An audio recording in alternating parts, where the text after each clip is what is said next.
চিত্র প্রমাণ করে আগামীর বাংলাদেশ কোন স্বৈরতন্ত্রের বাংলাদেশ, ফ্যাসিবাদের বাংলাদেশ হবে না।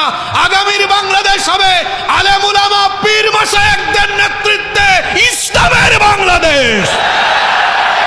বলেন আর ভারতীয় যত তাবেদার আর সেবাদাস, ভারতীয় যত পাঁচাটা গোলামেরা এই দেশে আছে, ঝাড়ু পিটা খেয়ে বাংলাদেশ থেকে বিদায় হবে। এদেশে আর কোনোদিন ভারতীয় আধিপত্যবাদ কায়েম করতে দেওয়া হবে না। ভারতের আধিপত্যবাদ কিংবা ভারতের গোলামির শৃঙ্খল এই দেশের যুব সমাজকে আর পরানো যাবে না। বাংলাদেশ চলবে তেমন, বাংলাদেশের মানুষ চাইবে যেমন। সম্মানিত ভাইয়েরা, কষ্ট হচ্ছে নাকি? মেরুদণ্ড না থাকলে মানুষ যেমন সোজা হয়ে দাঁড়াতে পারে না, মেরুদণ্ড ছাড়া কি মানুষ সোজা হয়ে দাঁড়াতে পারে? সোজা হয়ে দাঁড়ানোর জন্য যেমন মেরুদণ্ড লাগে, মেরুদণ্ড ছাড়া যেমন সোজা হয়ে দাঁড়ানো যায় না, ঠিক তেমনি মুসলিম উম্মার যুব সমাজ যদি দ্বীনের পথে না থাকে, মুসলিম উম্মাও কখনো মাথা উঁচু করে দাঁড়িয়ে পৃথিবীর বুকে ইনসাফের নেতৃত্ব কায়েম করতে পারে। এজন্য আমরা নবী করিম সাল্লাল্লাহু আলাইহি ওয়াসাল্লামের জীবনের দিকে তাকালে দেখব আল্লাহর নবীর দাওয়াত প্রচারে প্রসারে এবং দিন প্রতিষ্ঠায় যারা সবচাইতে বেশি এগিয়ে এসেছেন, রক্ত দিয়ে জীবন দিয়ে শাহাদাতার ত্যাগ কুরবানির নজরানা পেশ করেছেন, তারা আর কেউ নন, তারা হচ্ছে মুসলিম উম্মার যুবক এবং তরুণরা। যুগে যুগে যুবকদের কন্ট্রিবিউশনের কারণেই পৃথিবীর সবগুলো বিপ্লব সফল হয়েছে। যেমন চীন বিপ্লব, ফরাসি বিপ্লব থেকে নিয়ে শুরু করে আমাদের এই সাবকন্টিনেন্টে যদি দেখেন 47, 52, 69, 71, সর্বশেষ 24-এ তরুণ ছাত্র সমাজের গণজোয়ারেই কিন্তু রাবেয়া বছরই পালিয়ে গিয়েছে। তাহলে বোঝা গেল তরুণ আর যুবকেরা হচ্ছে তুফানের মতো। বৈশাখ মাসের তুফানে যেমন দেখা যায় প্রচন্ড গতির তুফানে গাছের ডালপালা উড়ে যায়, ঠিক তেমনি যুব সমাজ ঐক্যবদ্ধ হলে যুব সমাজ যেদিকেই যায় তাদের সেই গণজোয়ারে কোনো পরাশক্তি টিকতে পারে না, ধ্বংস হয়ে যায়। তাহলে বোঝা গেল সমাজ আর সভ্যতার মূল শক্তি হলো যুবকেরা। মূল শক্তি কারা?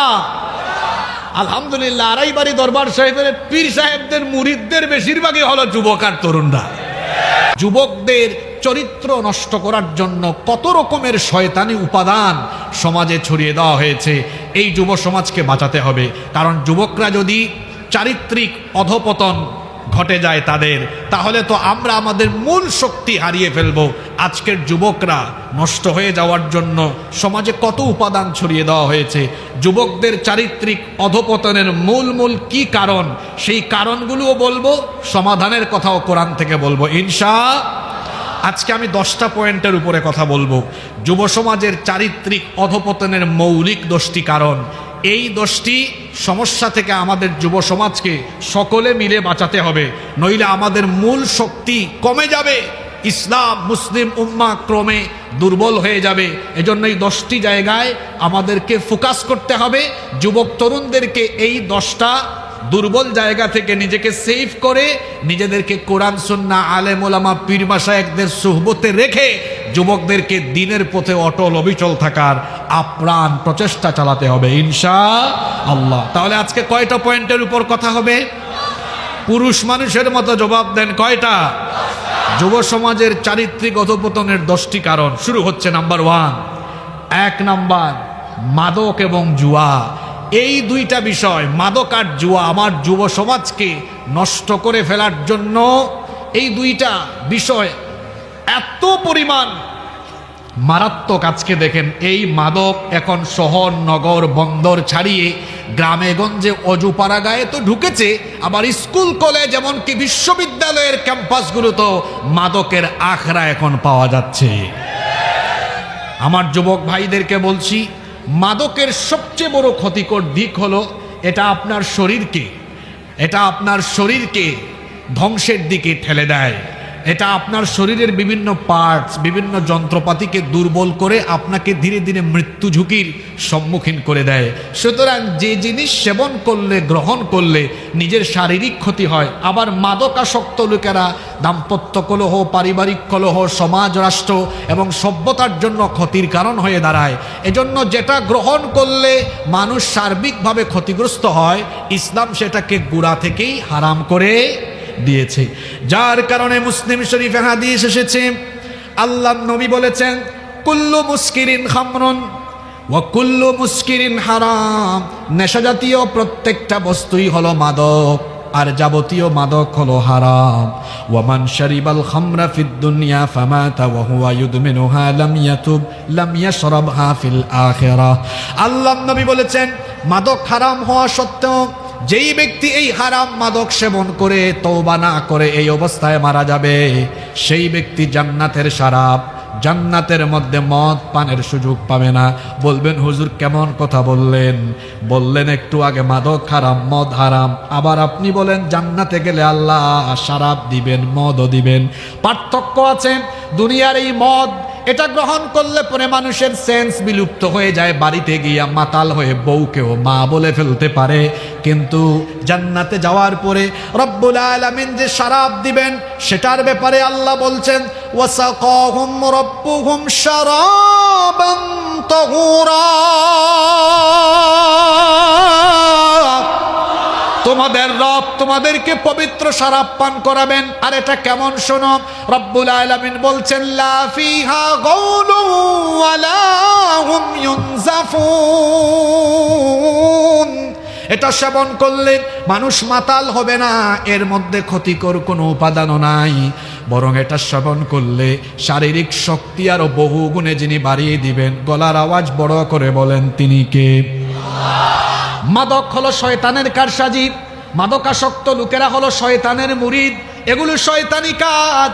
এজন্য রব্বুল আলামিন কোরআনে কারীমের 5 নম্বর সূরা সূরাতুল মাইদা এর 90 নম্বর আয়াত থেকে বললেন, ইয়া আইয়ুহাল্লাযীনা আমানু ইন্নামাল খামরু ওয়াল মাইসিরু ওয়াল আনসাবু ওয়াল আজলামু রিজসুম মিন আমালিশ শাইতান ফাজতানিবুহু লাআল্লাকুম তুফলিহুন।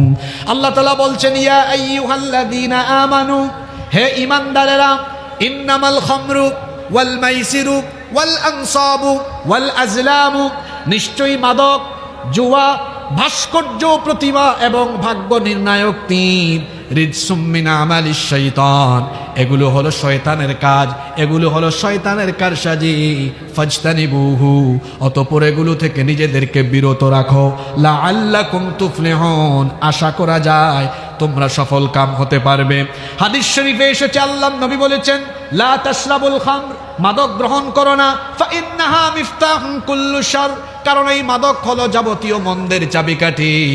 মাদকাসক্ত লোকেরা দাম্পত্য কলহ, পারিবারিক কলহ, সমাজ এবং রাষ্ট্রের বিশৃঙ্খলার মূল কারণ হয়ে যায়।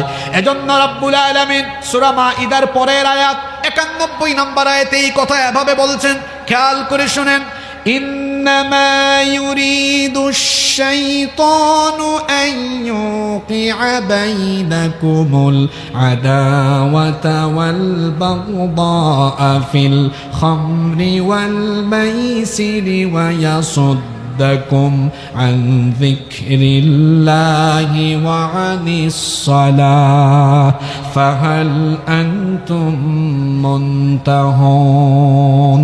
আল্লাহ তাআলা বলছেন, ইন্নামা ইউরিদুশ শাইতান, নিশ্চয়ই শয়তান চায়, আন ইউকিআ বাইনাকুমুল আদাওয়াতা ওয়াল বাগদাআ ফিল খামরি ওয়াল মাইসির, মাদক এবং জুয়ার মাধ্যমে তোমাদের মধ্যে পারস্পরিক বিদ্বেষ, ক্লেশ এবং সংঘাত বাড়াতে চায়।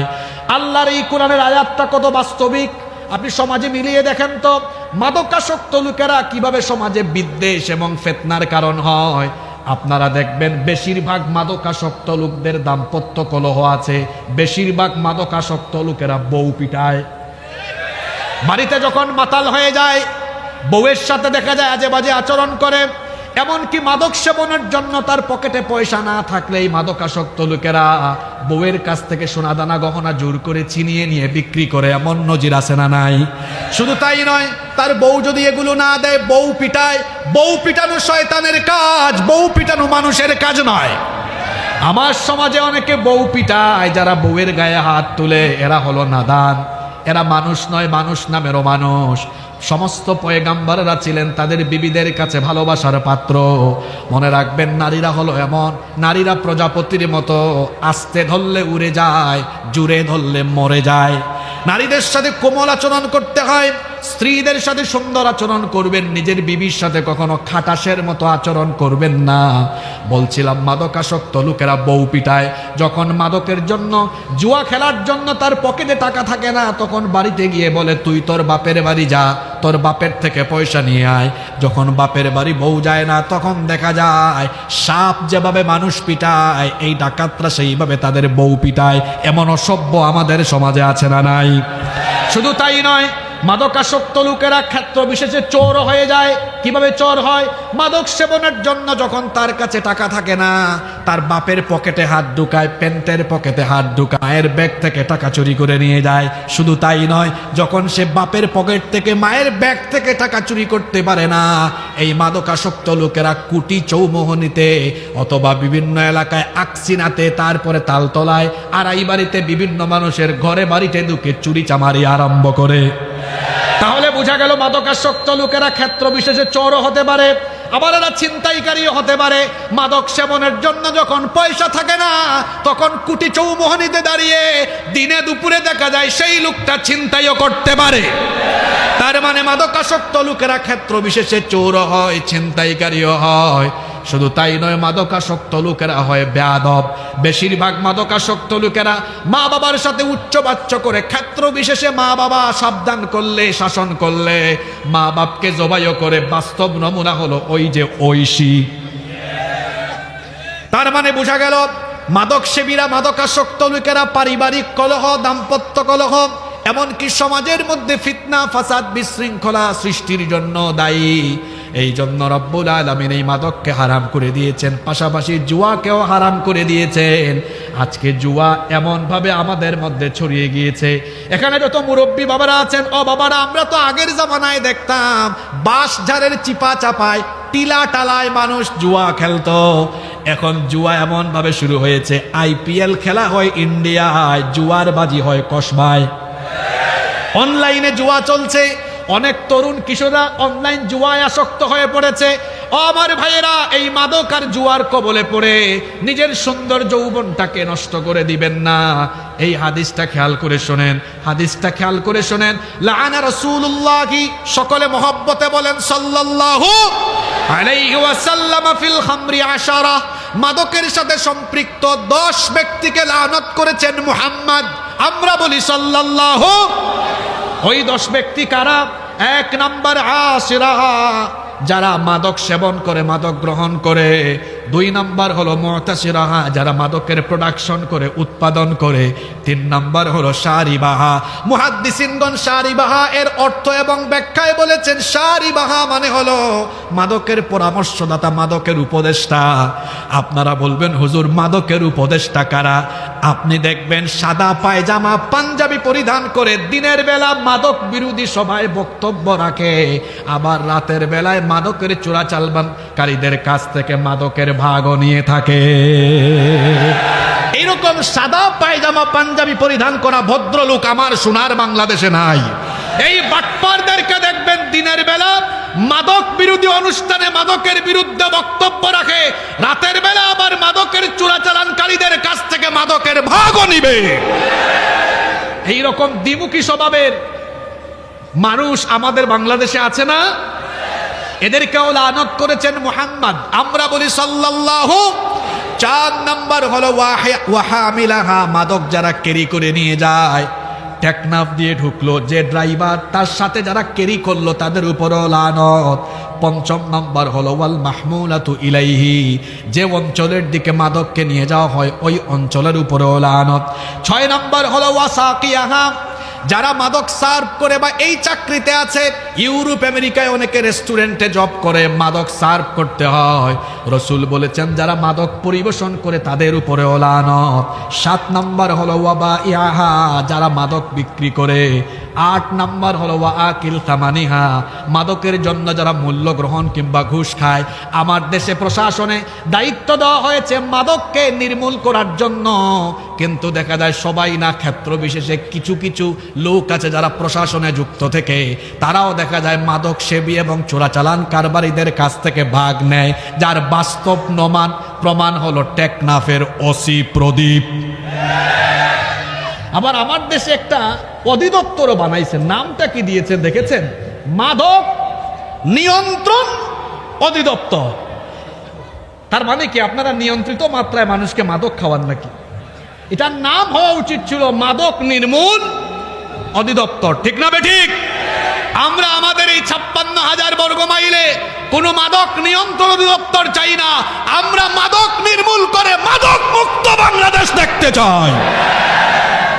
9 নম্বর হলো ওয়াল মুশতারি লাহা, 10 নম্বর হলো ওয়াল মুশতারাতু লাহু। 9 এবং 10 একসাথে করে বলছি, মাদকের ক্রয় এবং বিক্রয়কারী। এই যে 10 শ্রেণীর কথা বললাম, মাদকের সাথে সম্পৃক্ত এই 10 শ্রেণীকে লানত দিয়েছেন মুহাম্মাদুর রাসূলুল্লাহ। আমরা বলি সাল্লাল্লাহু। আমার কলিজার টুকরা বাবারা, ভাইয়েরা, আমরা কি কিয়ামতের মাঠে আল্লাহর নবীর লানত চাই নাকি সুপারিশ চাই? সবাই বলেন কি চাই? তাহলে রসুলের সুপারিশ যদি আমরা চাই, সবাই মিলে মাদকের সাথে সম্পর্ক রাখবো নাকি তালাক দিব? মাদকের সাথে আমাদের কোনো সম্পর্ক থাকবে না। এই কসবা, আড়াইবাড়ি, আশেপাশের যত এলাকা আছে, উপজেলা আছে, এমনকি গোটা ব্রাহ্মণবাড়িয়া সহ গোটা বাংলাদেশটাকে আমরা মাদক মুক্ত করব ইনশাআল্লাহ। আমার যুব সমাজ আজকে মাদকাসক্ত হয়ে পড়েছে। ইউনিভার্সিটিতে গেলে দেখা যায় অনেক ছেলেরা মাদকাসক্ত হয়ে গিয়েছে। আহারে, মাদকাসক্ত হয়ে তার সোনালী কেরিয়ার সে নষ্ট করছে। আবার ইউনিভার্সিটিতে এমন এমন ছেলে পেলেদের সাথে সে উঠা বসা চলাফেরা করে, যাদের ছাত্রাবাসে হলে যাদের রুমে ঢুকলে গাজার গন্ধে থাকা যায় না। কোনো গাজাকুর কখনো বিশ্ববিদ্যালয়ে আমার বন্ধু হতে পারে না। আপনারা দেখেন নাই ওই যে জুলাই আগস্টে বিভিন্ন বিশ্ববিদ্যালয়ে অনেক ছাত্র নেতাদের রুমের মধ্যে বিশ্ববিদ্যালয়ের হলে মাদক আর মাদক পাওয়া গেছে, আছে না নাই? আমার দেশের বিশ্ববিদ্যালয়, যতগুলো বিশ্ববিদ্যালয় আছে, বিশ্ববিদ্যালয় প্রশাসনকে বলবো সকল বিশ্ববিদ্যালয়ের হলগুলোকে মাদক মুক্ত করতে হবে। এই মাহফিলে পুলিশের ভাইয়েরাও হয়তো আছেন, পুলিশ প্রশাসনের ভাইদেরকে বলবো আপনারা আমরা সকলে মিলে একটি মাদক মুক্ত বাংলাদেশ আমরা বিনির্মাণ করব ইনশাআল্লাহ। নাম্বার 2, আপনারা আমাকে সহযোগিতা করেন, কষ্ট হচ্ছে না তো? 2 নম্বর, আজকের যুব সমাজের চরিত্র নষ্ট করার জন্য 2 নম্বর যে উপাদান সমাজে আছে সেটা হচ্ছে কাফের, বেঈমান, মুশরিক, বিজাতীয়দের সংস্কৃতি। বিজাতীয় সংস্কৃতি আজকে যুব সমাজের উপর চাপিয়ে দিয়ে আর যুব সমাজকে নষ্ট করে ফেলার পায়তারা করা হচ্ছে। আপনি দেখুন আমার দেশের যুব সমাজরা না জেনে না বুঝে অনেক সময় বিজাতীয় কালচার নিজেরা লালন করে, এটা পালনও করে। এই যে আজকে জানুয়ারি মাসের 31 তারিখ শুরু হয়ে গেছে, 30 তারিখ তো শেষ, রাত 12টা হয়ে গিয়েছে। গত মাসে 31st নাইট ডিসেম্বরের শেষ তারিখে অনেক যুবকরা আতশবাজি ফুটালো, ফটকা ফুটালো, নাচ গানের আয়োজন করলো। অনেকে জানে না যে এই উৎসবটা আমাদের নয়, এটা হলো খ্রিস্টানদের উৎসব। কাদের উৎসব? এই যে তরুণ ছাত্র ভাইয়েরা শুনেন, পৃথিবীতে ইংরেজি সাল বলতে কোনো সাল নাই। আবারও বলছি, পৃথিবীতে ইংরেজি সন বলতে কোনো সন, এটা খ্রিস্টীয় সন, এটাকে বলা হয় খ্রিস্টাব্দ। খ্রিস্টাব্দ মানে কি? খ্রিস্ট যুগ অব্দ সমান খ্রিস্টাব্দ। খ্রিস্টকে আমরা যাকে ঈসা আলাইহিস সালাম আল্লাহর পয়গাম্বর মনে করি, খ্রিস্টানরা তাকে যিশু খ্রিস্ট মনে করে। তার জন্মের বছরকে তারা সাল গণনার 1 ধরে এখন পর্যন্ত গুনতে গুনতে এটা 2026 এসেছে। মানে খ্রিস্ট জন্মের বছর থেকে অব্দ এখন পর্যন্ত হয়েছে 2026 খ্রিস্টাব্দ। আমরা যখন বাংলায় লিখি খ্রিস্টাব্দ লিখি, আর ইংরেজিতে তারা কিভাবে লিখে? A.D মানে কি? আন্ন ডমিনি, এটা ল্যাটিন একটি পরিভাষা, যার ইংরেজি অনুবাদ হলো, ইংরেজি পরিভাষা হলো the year of our Lord, আমাদের প্রভুর বছর, আমাদের প্রভু জন্মের বছর। নাউজুবিল্লাহি মিন যালিক। তাহলে খ্রিস্টানদের এই যে সাল গণনার শুরু করা আর উৎসব, এটার সাথে কি মুসলমানদের চেতনার কোনো সম্পর্ক আছে? তো আপনি কেন এটা পালন করেন? আগামীকাল থেকে মানে পরশুদিন থেকে শুরু হচ্ছে আরেক ফজিলতের মাস, ফেব্রুয়ারি মাসের 14 তারিখ। এটা আবার কোন দিবস জানি? কি ব্যাপার? আমাদের পিসা বুজুর সামনে জন্য মুরিদরা লজ্জায় কথা বলতেছে না। হ্যাঁ, এই দিবসের নাম কি? আচ্ছা, বেহায়া তো আপনারা নাম দিয়েছেন, কিন্তু আমাদের দেশে এটাকে কি দিবস বলে? দেখেন, নামের মধ্যে একটা ভেজাল আছে। ভেজালটা কি? ভালোবাসা বাংলা, এর ইংরেজি কি হওয়া দরকার ছিল? লাভ। তাহলে দিবসটার নাম হওয়া উচিত ছিল লাভ ডে, তাই না? কিন্তু নামটা হয়েছে কি? Valentine day. তাহলে আমাদেরকে জানতে হবে হু ইজ ভ্যালেন্টাইন, অথবা হু ওয়াজ ভ্যালেন্টাইন। ভ্যালেন্টাইন কে, বা সে কে ছিল? ভ্যালেন্টাইন হলো একজন ব্যক্তির নাম। ভ্যালেন্টাইন কার নাম? এই ব্যক্তি কেমন ফজিলতওয়ালা ব্যক্তি, কেমন কুতুব, এইটাও শোনেন। এখন তো 2026 সাল, আজ থেকে 1751 বছর আগে 275 খ্রিস্টাব্দে সম্রাট ক্লাডিয়াসের আমলে এই ভ্যালেন্টাইন নামক লোককে গ্রেফতার করে জেলে নেওয়া হয়। কেন? তার নামে কয়েকটা অভিযোগ, বিভিন্ন রেওয়ায়াত। কোন কোন রেওয়ায়াত? উইকিপিডিয়ার রেওয়ায়াত আর ইনসাইক্লোপিডিয়া ব্রিটানিকার রেওয়ায়াত। এগুলোতে সার্চ করলে দেখবেন তার নামে বিভিন্ন রকমের অভিযোগ পাওয়া যায়। কিরকম? কেউ কেউ বলেছেন যে সে সম্রাটের মেয়ের সাথে বিবাহ বহির্ভূত হারাম সম্পর্ক করেছে, আর কেউ কেউ বলছেন যে না, সে যুবক যুবতী তরুণ তরুণীদেরকে এরকম প্রেম প্রীতি অর্থাৎ যেটা বিবাহ বহির্ভূত হারাম সম্পর্কের দীক্ষা দিত। এই অপরাধে সম্রাট ক্লাডিয়াস তাকে গ্রেফতার করেন। পরবর্তীতে যেই দিবসে তাকে মৃত্যুদণ্ড দেওয়া হয়, ওই তারিখটা ছিল 14 ফেব্রুয়ারি। এর কয়েক বছর পরে খ্রিস্টান পোপ এই দিনটাকে নাম করে দেন ভ্যালেন্টাইন ডে, মানে ভ্যালেন্টাইনকে এই দিবসে হত্যা করা হয়েছে। এর আরো বহু বছর পরে পশ্চিমের দেশগুলোতে এবং ইউরোপে এই ভ্যালেন্টাইনের মতো যত চরিত্রহীন লম্পট আছে, এই সব লোকেরা ভ্যালেন্টাইনকে স্মরণ করে পশ্চিমের দেশ আর ইউরোপের দেশগুলোতে তারা ভ্যালেন্টাইন ডে এটা পালন করা আরম্ভ করলো।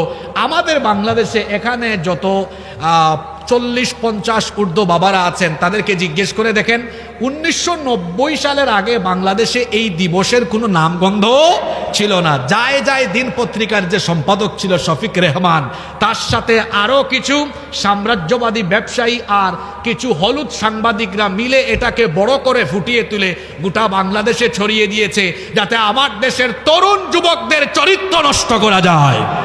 যুবকদেরকে বলি, ভালোবাসা দিবস আমাদের জন্য দরকার নাই। এটা যেই সকল অঞ্চল থেকে এসেছে ওদের চরিত্র শুনেন, এরা বউ থুইয়া আরো 20-30টা গার্লফ্রেন্ড বানায়। এরা কুত্তার বাচ্চা কুলে নেয়, নিজের বাচ্চাকে পুশ চেয়ারে করে ঠেলে। এরা নিজের মা বাবাকে সম্মান করে না, ভালোবাসে না, ওল্ড হোম বৃদ্ধাশ্রমে রাখে। সুতরাং যেই দেশ থেকে এই সংস্কৃতি আমদানি করা হয়েছে, এরা ভালোবাসার ভো জানে না। আমাদের ইসলাম ভালোবাসা দিয়ে বড়া। এই জন্য যেই সকল অঞ্চল থেকে এই সংস্কৃতি, বিজাতীয় সংস্কৃতি এসেছে, এই সংস্কৃতি আমার দেশে চলতে দেওয়া যাবে না।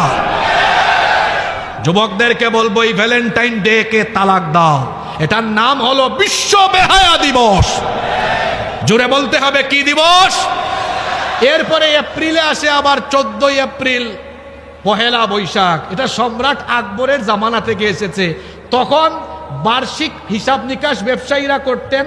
আমরাও ছোটকালে দেখেছি একটা হাল খাতার অনুষ্ঠান হইতো, ব্যবসায়ীরা চিঠি পাঠাতো, ওই যে জিলাপি মিষ্টি খাওয়াইতো, আর বাকি পাওনা থাকলে আদায় করতো। এটাই ছিল পহেলা উৎসব পালনের বাঙালির চিত্র। কিন্তু এইটাকে বিভিন্ন রং ঢং দিয়ে এখন দেখা যায় এর আগের দিনে মঙ্গল প্রদীপ প্রজ্বলন রাত 12টার পরে, আর দিনের বেলা মঙ্গল শোভাযাত্রা করে রাক্ষস খুক্ষসের ছবি দিয়ে, মূর্তির ছবি দিয়ে তারা মঙ্গলের জন্য শোভাযাত্রা বের করে। মঙ্গল শোভাযাত্রা কলকাতা থেকে আমদানি হয়েছে। ভারত থেকে আমদানি হওয়া এই উৎসব 90% মুসলমানের সংস্কৃতি হিসাবে চাপিয়ে দেওয়া যাবে না। এটা সার্বজনীন উৎসব নয়, এটা হিন্দুজনীন। এই হিন্দুজনীন উৎসব আমার দেশে চলতে পারে, তার মানে আবার এই নয়, ভুল বুঝবেন না। আমার দেশের হিন্দু ভাই বোনেরা, বৌদ্ধ, খ্রিস্টান, অমুসলিম ভাই বোনেরা, তারা তাদের ধর্ম সংস্কৃতি তারা নিরাপদে নির্বিঘ্নে পালন করবেন, এতে আমাদের কোনো আপত্তি নাই। তারা তাদের উৎসব করবে, আমরা আমাদের ধর্ম পালন করব, কোনো জোর জবরদস্তি হবে। পাশের দেশ ভারত থেকে মাঝে মাঝে উস্কানি দেওয়া হয়, হ্যাঁ আমরা ভালো আছি তো তারা এটা সহ্য করতে পারে না, আমার দেশে গুলমাল লাগাতে চায়, বলে বাংলাদেশে মৌলবাদের উত্থান হয়ে যাচ্ছে, অমুসলিমরা, হিন্দু, বৌদ্ধ, খ্রিস্টানরা এখানে বিপদে পড়বে। আরে বাপরে বাপ, দেখছেন মায়ের চেয়ে মাসির দরদ। আয়নায় নিজেদের চেহারা দেখো। এই ভারতকে আমার পূর্বপুরুষরা সুদীর্ঘ 800 বছর শাসন করেছেন। আমরা অমুসলিমদের কোনো উপাসনালয় দখল করে মসজিদ বানাই নাই, কিন্তু 47 থেকে নিয়ে শুরু করে 26 পর্যন্ত, বেশি সময় হয় নাই, মাত্র 79 বছর ধরে হিন্দুরা ভারত চালায়। এই 79 বছরে ইতিহাসকে তারা কলঙ্কিত করেছে। তারা আমাদের শত শত বছরের ঐতিহ্য, বাবরি মসজিদ দখল করে রাম মন্দির বানিয়ে আমাদের কলিজায় আগুন লাগিয়ে দিয়েছে। আমাদেরকে সম্প্রীতি শিক্ষা দেওয়া লাগবে না, সম্প্রীতি আমরা জানি। নিজের চরকায় বাবা কসাই মুদি নিজের চরকায় তেল দাও। এই দেশে আর দিল্লির আধিপত্যবাদ কোনোদিনও আর চলতে দেওয়া হবে। এখানে আবু সাইদ, মুগ্ধ, সর্বশেষ আমার ভাই শহীদ শরীফ উসমান বিন হাদির উত্তরসূরিরা, হাজার হাজার লক্ষ লক্ষ কোটি কোটি তরুণ যুবকেরা বেঁচে থাকতে এদের রক্তের উপর, জীবনের উপর দিয়ে কখনো ভারতীয় আধিপত্যবাদ এই দেশে কায়েম করতে দেওয়া হবে না। এজন্য তরুণ যুবকেরা প্রস্তুত আছেন না নাই? এই দেশে আল্লাহর জমিনে আল্লাহর দ্বীন রক্ষায় কারা কারা প্রস্তুত আছেন? দুহাত তুলে আল্লাহকে দেখান।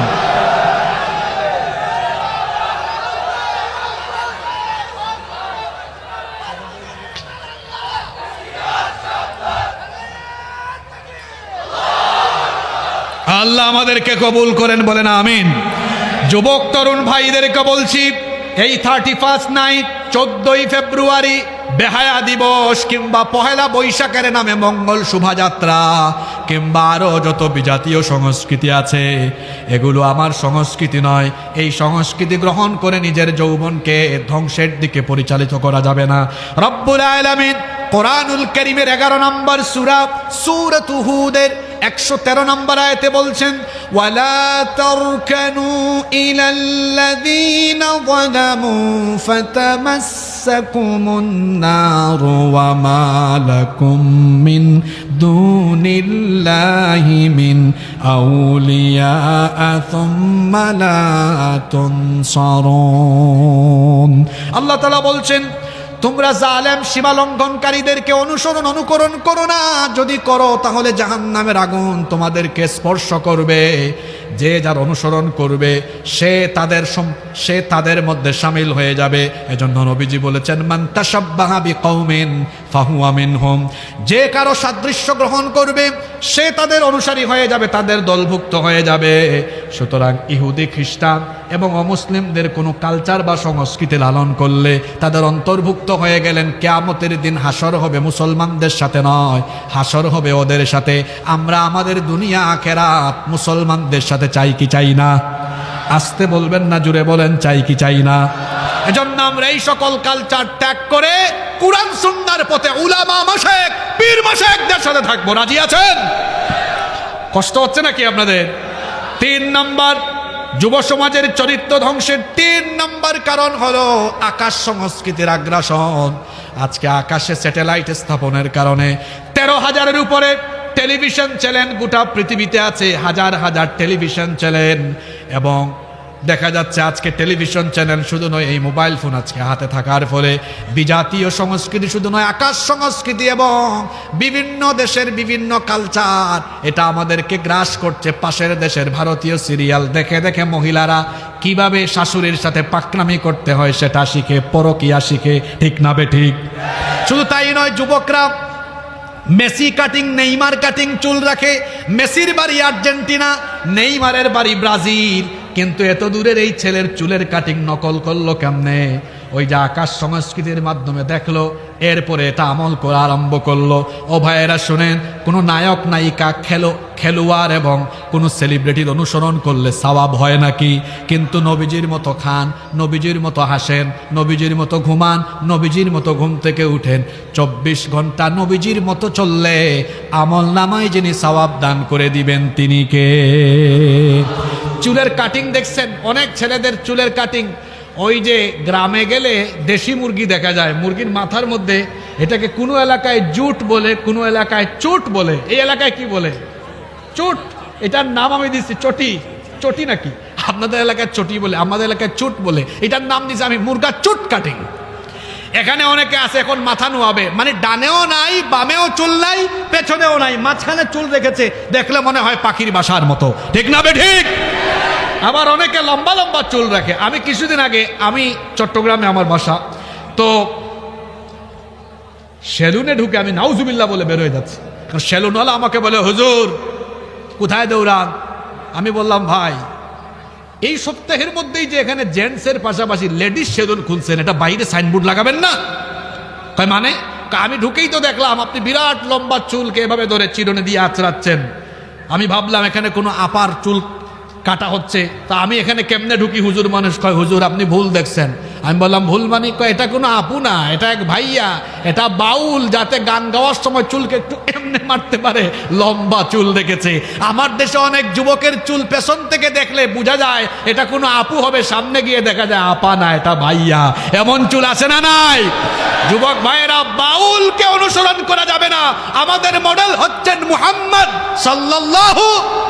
এই বাউলরা হলো শয়তানের কিট, জাহান্নামের কিট। ওই যে কিছুদিন আগে আমার দেশে এক বাউল, দেখছেন কি ব্যাখ্যা দিয়েছে? কয় আল্লাহ কুরআনে নাচতে বলছে, এজন্য একটা নাচ নামে সূরাও দিয়েছে।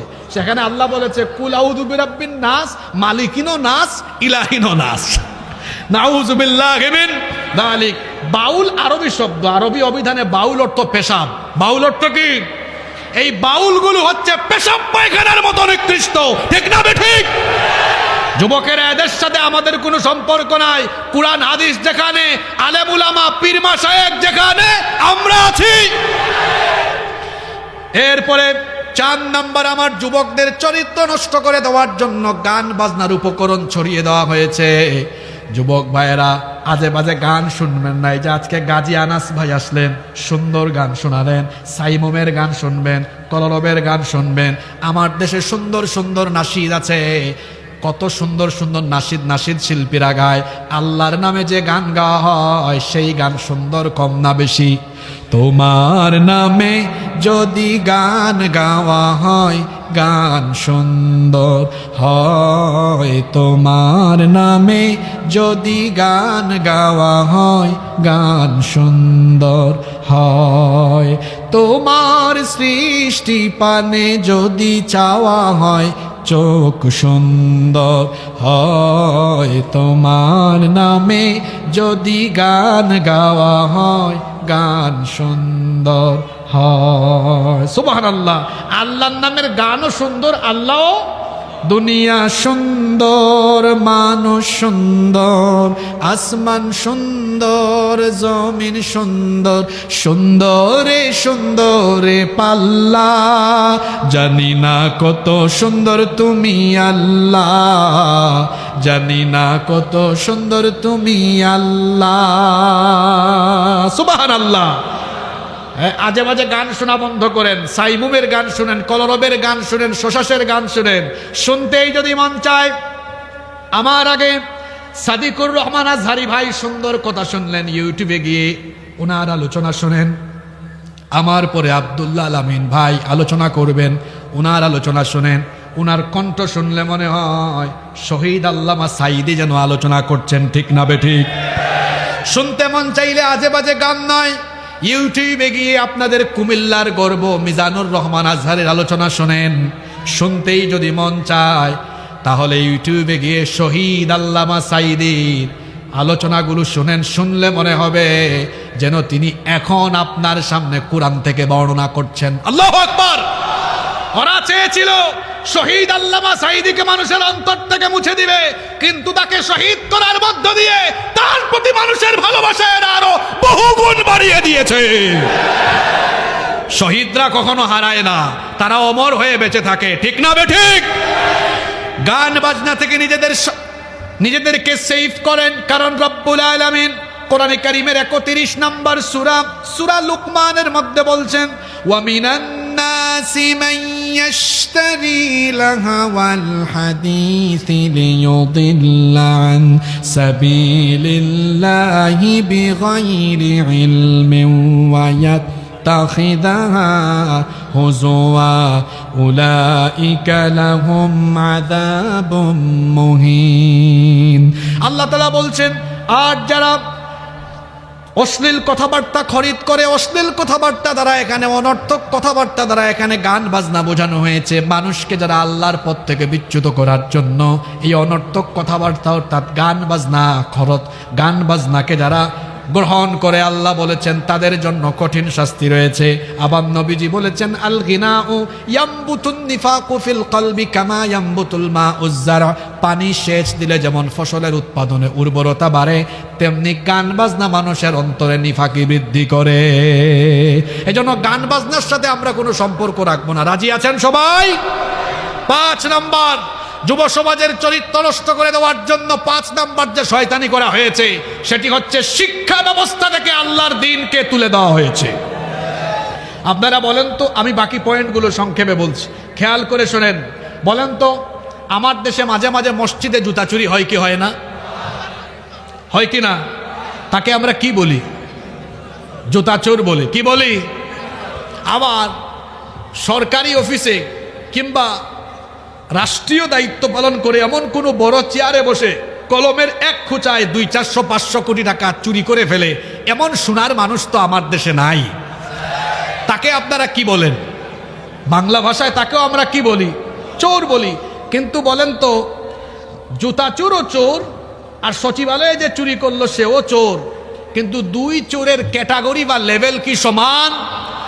দেশের জন্য বেশি ক্ষতিকর কোনটা, জুতা চোর না ওই বড় চোর? আমার দেশে এরকম বড় চোর আছে না নাই? এই বড় চোরকে বলেন, দেখি তো তোমার সার্টিফিকেট দেখাও, একাডেমিক ট্রান্সক্রিপ্ট দেখাও। মাস্টার ডিগ্রি বা পিএইচডি হোল্ডার হয়েছে, তার একাডেমিক ট্রান্সক্রিপ্ট নিয়ে দেখেন, Bangla, English, math, science, social studies, business স্টাডিজের সব সাবজেক্ট পড়েছে, কিন্তু তার কারিকুলামে সিলেবাসে কুরআন নাই, হাদিস নাই, আরবি নাই, ইসলামিক স্টাডিজ নাই।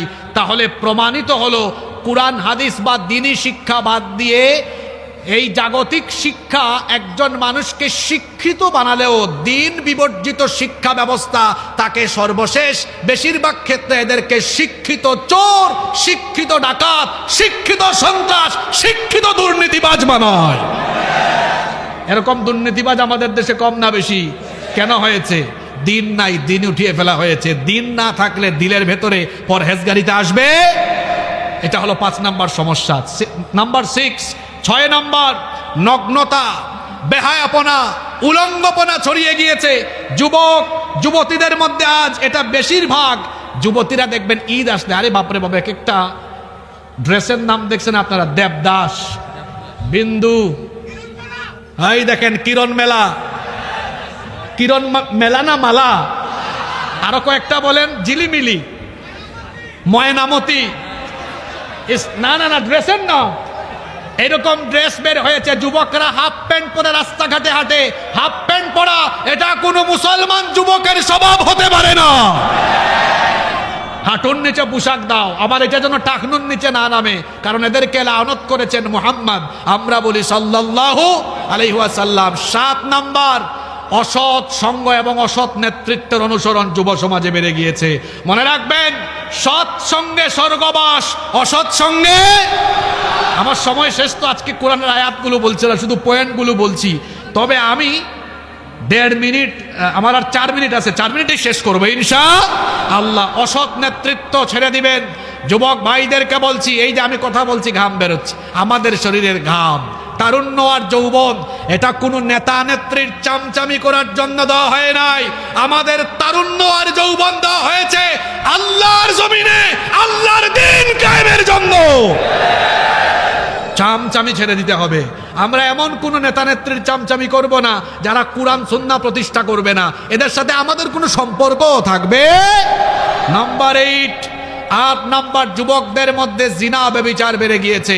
আমার যুবক ভাইদেরকে বলবো, বিবাহ বহির্ভূত হারাম সম্পর্ক থেকে নিজেকে হেফাজত করতে হবে। কলেজে বিশ্ববিদ্যালয়ে তোমরা যারা পড়ো, মেয়েদের পিছনে ঘুরঘুর করিও না, পড়ালেখা করো, নিজের কেরিয়ারকে সুন্দর করো। কসবা এই ব্রাহ্মণবাড়িয়ার সুন্দরী সুন্দরী মেয়ের বাপ তখন তোমার পিছে ঘুরঘুর ঘুরঘুর ঘুরঘুর ঘুর করবে। Number 9, mobile. রাত 4টা পর্যন্ত এই ছেলেরা মোবাইলে তাহাজ্জুদ পড়ে, এটা বন্ধ করেন। এক একটা ছেলে, কসবার ছেলেরা কিন্তু পিসা বুজুর এমনি দেখতে সুন্দর অনেক, কিন্তু কিছু কিছু ছেলে মোবাইলে আসক্ত হইয়া এদের ওই যে গালের 2 পাশের মাংস হাড্ডির চিপার ভিতরে ঢুকে গেছে। এমনি আতিক ভাই দিনের বেলা যখন হাঁটে মনে হয় ফার্মের মুরগি, এই মাত্র পড়ে যাবে ধাক্কা দিলে। তার এই অবস্থা হয়েছে কেন? রাত 3টা 4টা পর্যন্ত মোবাইল তথ্য প্রযুক্তির অপব্যবহার করে জিনার সাগরে ডুবে থেকে সে তার সোনালী যৌবনকে নষ্ট করে দিয়েছে। যুবক ভাইদেরকে বলছি, শেষ রাত মোবাইল চালিয়ে ফেসবুক চালিয়ে নয়, তাহাজ্জুদে আমার আল্লাহকে সাজদা দিয়ে শেষ রাত কাটাবো। রাজি আছেন? আমি এই পয়েন্টগুলো দ্রুত বলে 2টা মিনিট রাখছি আমার শেষ পয়েন্টটা একটু ভালো করে বলার জন্য। 10 নম্বর সমস্যা হলো বেকারত্বের সমস্যা। আজকে আমার যুবকরা বেকার। কি আপনারা কি সবাই খুব কুটিপতি নাকি? এখানে বাংলাদেশে লক্ষ লক্ষ যুবক এখনো বেকার আছে না নাই? জোরে বলেন, বেকার আছে না নাই? এই বেকারত্ব নির্মূলে আমরা যদি ভাতা দেই তো এরা কর্মঠ হবে না আরো বলদ হবে? বলদ বুঝেন তো, আরো বলদ হবে। আমরা এদেরকে কাজে লাগানো দরকার। কিভাবে কাজে লাগাতে পারি? একটা উদাহরণ দিয়ে আমি শেষ করব।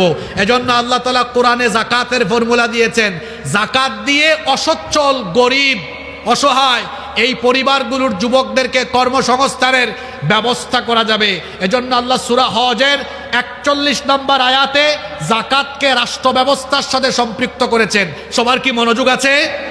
আমার পুরা 1 ঘন্টার বক্তব্য মনে না রাখলেও চলবে, শুধু এই শেষের 2টা মিনিটের কথা দয়া করে নিয়ে যান। নিয়ে যেতে পারবেন? আচ্ছা, আমার দিকে তাকান। আমরা যাকাত কিভাবে দেই? আমরা শাড়ি লুঙ্গি বিতরণ করছি, আমরা 200, 400, 500 টাকা মানুষকে দিচ্ছি। এভাবে যাকাত আদায় হয় না, এটা গরিবের সাথে তামাশা হয়। এদিকে তাকান, আমরা এই ডায়াসে প্রায় 30-35 জন ব্যক্তি বসে আছি। যাকাত তো সবার উপরে ফরজ হয় না। মনে করেন এখানে 10-12 জনের কাছে নিসাব পরিমাণ মাল আছে, উনাদের যাকাতের টাকাগুলো এখানে রেখে দেখলাম মোট উত্তোলিত অর্থের পরিমাণ হয়েছে 2 লক্ষ টাকা। সবাই বলেন তো কত লক্ষ টাকা? আমরা এবার আড়াইবাড়ি এবং আশপাশের গ্রাম, তালতলা, তারপর আকসিনা, বিভিন্ন এলাকা থেকে 400 জন গরিব মানুষ এনে প্রত্যেককে 500 করে দিলাম। তখন 2 লক্ষ টাকা শেষ হয়ে গেল। এই যে 500 করে দিলাম, এতে করে কি গরিব মানুষগুলো ধনী হয়ে যাবে? এক বেলা খাবে, আর এক বেলা আবার খাইতে পারবে না। এবার শুনেন শেষ কথা, আমরা যদি এই 2 লক্ষ টাকা এভাবে দেই, একজন বিধবা বোনকে একটা সেলাই মেশিন কিনে দেই, আর একটা অসচ্ছল পরিবারের একজন যুবককে একটা অটোরিকশা বা ভ্যান কিনে দেই, হাঁসের খামার করে দেই, 3-4 জনকে যদি এইভাবে কাজে লাগিয়ে দেই, এরা কি আর আগামী বছর যাকাত খাবে? জোরে বলেন, খাবে? এটা তো বললাম আড়াইবাড়ি দিয়ে। এবার আসেন তো উদাহরণটা রাষ্ট্র দিয়ে দেই। যখন সারা দেশের মুসলমানদের সম্পদের হিসাব সরকারের কাছে থাকবে, আর নিসাব পরিমাণ মালের মালিকরা যাকাতের টাকা সরকারি কোষাগারে জমা দিবে, তখন কি এর পরিমাণটা কয়েক লাখ টাকা হবে না কয়েক শত হাজার কোটি হবে? মনে করেন এই বছর সরকার সারা দেশ থেকে যাকাত তুলছে মাত্র 140,000 কোটি টাকা। সারা দেশ থেকে বাছাই করে 70 লক্ষ যুবক ঢাকায় নিয়ে প্রত্যেকের হাতে, এই ছেলের দিকে আসো, তুমি বেকার, ধরো 2 লাখ টাকা দিলাম, এটা নিয়ে পালসার বা ডিসকভার মোটরসাইকেল কিনে আড়াইবাড়ি তালতলার চিপাচাপায় চালাও না, কোনো কাজকাম করো, ব্যবসা বাণিজ্য করো, এটা কসবার অডিট অফিসার মনিটরিং করবে। এভাবে যদি 70 লক্ষ যুবকের হাতে 2 লাখ করে দেওয়া হয়, 70 লক্ষ গুণ 2 লক্ষ সমান 140,000 কোটি টাকা। তাহলে আল্লাহর দেওয়া এই ফর্মুলায় 1 বছরে কত লক্ষ যুবকের কাজের ব্যবস্থা হলো? আপনারা মনে হয় বুঝেন নাই। না বুঝলে এখানে বিভিন্ন ইউটিউব চ্যানেল আছে, পেছন থেকে ব্যাগ দিয়ে শুনবেন। 70 লক্ষ যুবককে কাজে লাগাই দিলাম কয় বছরে? ফর্মুলা আমার না, কার? তাহলে আল্লাহর দেওয়া ফর্মুলা এভাবে চলতে থাকলে 5-10 বছর পরে বাংলাদেশে কোনো গরিব থাকবে ভাওতাবাজি করেন, বাটপারি করেন, 56 বছর ধরে বক্তৃতা দেন, আমাদেরকে সুযোগ দেন, ক্ষমতায় গেলে ক্ষুধা মুক্ত দারিদ্রতা মুক্ত বাংলাদেশ বানাবো, সুযোগ দিয়া বহুত দেখছি 5 বছরে নিজের ক্ষুধাই আপনারা মিটাইতে পারেন না। আমাদেরকে দায়িত্ব দিয়ে দেখেন, আল্লাহর দেওয়া এই ফর্মুলা দিয়ে 5-7 বছরে বাংলাদেশে দারিদ্রতার কবর দিয়ে দেওয়া হবে। এজন্য যুবকদেরকে বলবো, মানব রচিত এই মতবাদকে লাথি দিয়ে ফেলে আল্লাহর কোরআনকে গ্রহণ করে আলেম উলামা পীর মাশায়েখদের সঙ্গী সাথী হয়ে যেতে হবে। রাজি আছেন? আল্লাহ বাঁচিয়ে রাখলে ভবিষ্যতে আবার দেখা হবে।